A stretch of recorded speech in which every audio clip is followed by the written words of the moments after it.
Hello friends, अस्सलाम वालेकुम। आज का जो हमारा टॉपिक है वो है फ्रैक्शन का। ठीक है, देखिए जो पी बाई क्यू होती है इस फॉर्म को कहते हैं फ्रैक्शन। इसमें जो पी होता है उसको कहते हैं न्यूमरेटर और जो क्यू होता है उसको कहते हैं डिनोमिनेटर। जैसे कि आप 1/3 लिख लें तो ये 1 हमारा न्यूमरेटर हो जाएगा और 3 हमारा क्या हो जाएगा, डिनोमिनेटर हो जाएगा। इसमें एक टाइप होता है प्रॉपर फ्रैक्शन। प्रॉपर फ्रैक्शन किसे कहते हैं? जब न्यूमरेटर जो है छोटा हो डिनोमिनेटर से। ठीक है, अब देखें, हम पहले इसकी मिसाल लेते हैं। अगर न्यूमरेटर हमारा 1 होगा, ठीक है, तो उसको बोलेंगे हम यूनिट फ्रैक्शन। ठीक है, और उसमें क्या करेंगे, सिंगुलर उठाएंगे और हेल्पिंग वर्ब भी क्या करेंगे, सिंगुलर ही रखेंगे। अब देखें जैसे कि 1/3 है, ठीक है, तो देखें 1 है तो ये हमारा यूनिट फ्रैक्शन हो जाएगा, डिनोमिनेटर में कुछ भी हो। ठीक है, अब देखते हैं कि 1/3 को हम लिखते कैसे हैं। 1/3 लिखेंगे या 1/3 लिख करेंगे। ठीक है, तो देखें हम क्या उठाएंगे, सिंगुलर उठाएंगे, यानी कि थर्ड उठाएंगे, थर्ड्स नहीं उठाएंगे। ठीक है, 1/3 उठाएंगे और हेल्पिंग वर्ब भी क्या लेंगे, सिंगुलर लेंगे, यानी कि इज लेंगे, आर नहीं लेंगे। ठीक है, यानी जब भी हमारा प्रॉपर फ्रैक्शन में यानी कि यूनिट फ्रैक्शन होगा, न्यूमरेटर 1 होगा, तो हम क्या करेंगे, जो थर्ड है यानी डिनोमिनेटर वाला पार्ट उसे भी सिंगुलर उठाएंगे और हेल्पिंग वर्ब भी क्या उठाएंगे, सिंगुलर। और अगर ये 1 से बड़ा हो जाए, न्यूमरेटर 2 हो जाए या 2 से ज्यादा हो जाए, यानी कि आप ऐसे लिख लें, न्यूमरेटर जब ग्रेटर देन 1 हो जाए, ठीक है, तब क्या करेंगे। अब देखें जैसे कि यहाँ पर 2 है तो क्या करेंगे, प्लूरल उठाएंगे और हेल्पिंग वर्ब भी क्या उठाएंगे, प्लूरल उठाएंगे। अब देखें 2/3 है तो असल में जो 2/3 होता है वो बराबर होता है 1/3 प्लस 1/3 के। ये दोनों सेम 1 टाइम रखेंगे, इन दोनों को ऐड करेंगे 2 हो जाएगा। ठीक है, तो इसका मतलब ये होता है। तो देखें हम इसे उठाएंगे कैसे, मतलब इनमें से कौन सा करेक्ट होगा, 2/3 होगा या 2/3 होगा। तो क्या करेंगे, प्लूरल उठाएंगे, जो डिनोमिनेटर है हमारा ये करेक्ट होगा, 1/2 नहीं उठाएंगे और हेल्पिंग में भी क्या उठाएंगे, प्लूरल उठाएंगे, इस नहीं उठाएंगे। यानी कि जब सिंगुलर होगा, मतलब जब न्यूमरेटर 1 होगा तो हम डिनोमिनेटर भी सिंगुलर उठाएंगे, हेल्पिंग वर्ब भी सिंगुलर उठाएंगे। ठीक है, और जब 1 से बड़ा होगा, 2 3 जो भी हो, ठीक है, तो क्या करेंगे, जो डिनोमिनेटर है वो भी प्लूरल उठाएंगे और हेल्पिंग वर्ब भी क्या उठाएंगे, प्लूरल उठाएंगे। ठीक है, अब इसी तरह नेक्स्ट इम्प्रॉपर कॉमन फ्रैक्शन है। इम्प्रॉपर कॉमन फ्रैक्शन किसे कहते हैं, जब न्यूमरेटर बड़ा हो डिनोमिनेटर से। ठीक है, अब ये न्यूमरेटर छोटा था, ठीक है, ये भी न्यूमरेटर छोटा था डिनोमिनेटर से। ठीक है, अब बड़ा हो, अब देखें 5/3 तो जो न्यूमरेटर है वो क्या है, बड़ा है डिनोमिनेटर से। अब इसका क्या मतलब होता है, 1/3 प्लस 1/3 कितनी बार, 5 बार।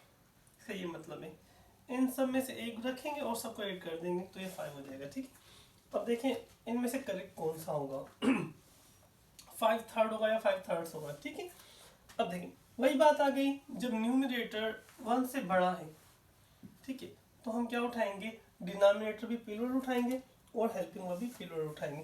तो ये कैंसिल कर देंगे और इसे सेलेक्ट करेंगे, 5/3 और उठाएंगे, तो ये हमारा करेक्ट हो जाएगा। ठीक है, अब इसकी बात कर लेते हैं। नेक्स्ट है मिक्स फ्रैक्शन। मिक्स फ्रैक्शन लिखते हैं 1/3। इसको ऐसे पढ़ते हैं मैथमेटिक्स में, और यहाँ पर हम लिखेंगे कैसे, 1 and 1/3। ठीक है, 1 and 1/3 या 1 and 1/3। ठीक है, अब देखते हैं, अगर आप लोगों को थोड़ी बहुत मैथमेटिक्स आती है तो इसको देखो, इसको ऐसे हल किया जाता है, इन दोनों को आपस में मल्टीप्लाई किया जाता है, 3 1 3 और फिर 1 ऐड किया जाता है, 3 1 3 और 1 कितना हो जाएगा, 4 बाय क्या हो जाएगा, 3। तो असल में ये दोनों आपस में बराबर है। ठीक है, अब अगर इसकी बात देख लें हम, न्यूमरेटर हमारा क्या था, बड़ा था, न्यूमरेटर बड़ा हो गया तो हम क्या उठा रहे थे, डिनोमिनेटर प्लूरल उठा रहे थे।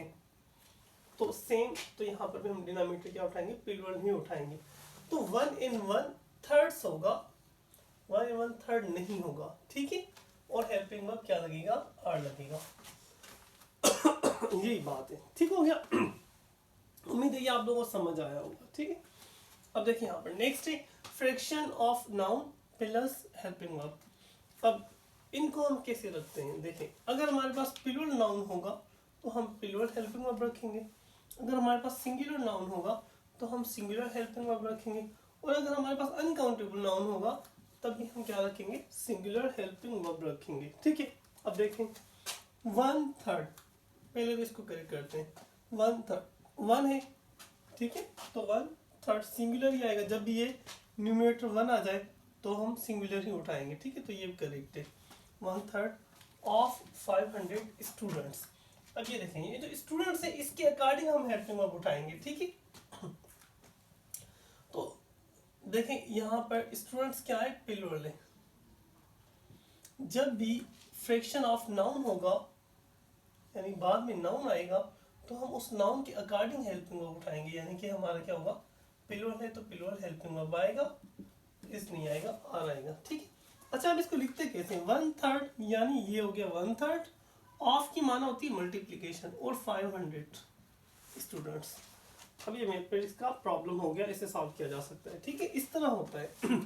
अब वंस अगेन नेक्स्ट हो गया, देखिए अब 1/3, वंस अगेन देखो ये 1 है, 3rd है, तो ये ओके, यानी कि 1/3 यानी सिंगुलर ये। ठीक, ऑफ की माना होती है मल्टीप्लीकेशन मैथमेटिक्स में। अब ये क्या है, हमारा अनकाउंटेबल नाउन है वर्क, तो अगर वह अनकाउंटेबल नाउन होगा तब भी सिंगुलर उठाएंगे, यानी कि इज उठाएंगे, आर नहीं उठाएंगे। ठीक है, तो 1/3 ऑफ वर्क इज डन, तो यहाँ पे अनकाउंटेबल नाउन जो भी है हमारा। ठीक है, या आप वर्क लिख लें तब भी ठीक है, यहाँ पर वर्क लिख लें तब भी ठीक है। तो ये ऐसे सॉल्व होगा। ठीक है, और हेल्पिंग वर्ब इस तरह सेटिंग होगी।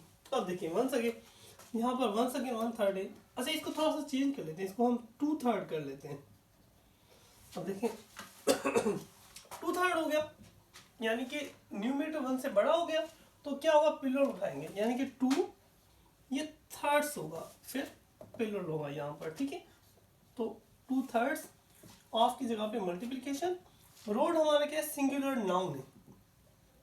सिंगुलर नाउन होगा तो हम क्या उठाएंगे, सिंगुलर हेल्पिंग वर्ब उठाएंगे, और आर नहीं उठाएंगे। ठीक है, सिंगुलर हेल्पिंग वर्ब, तो ये करेक्ट हो गया। और इसको कैसे लिखेंगे मैथमेटिक्स में, 2/3 ऑफ रोड, तो यहाँ पर रोड ही लिखेंगे। ठीक है, तो ये इस तरह की कुछ फ्रैक्शंस हैं जिनके हेल्पिंग वर्ब सेट इस तरह किए जाते हैं। उम्मीद है ये आप लोगों को लेक्चर समझ आया होगा। Thank you.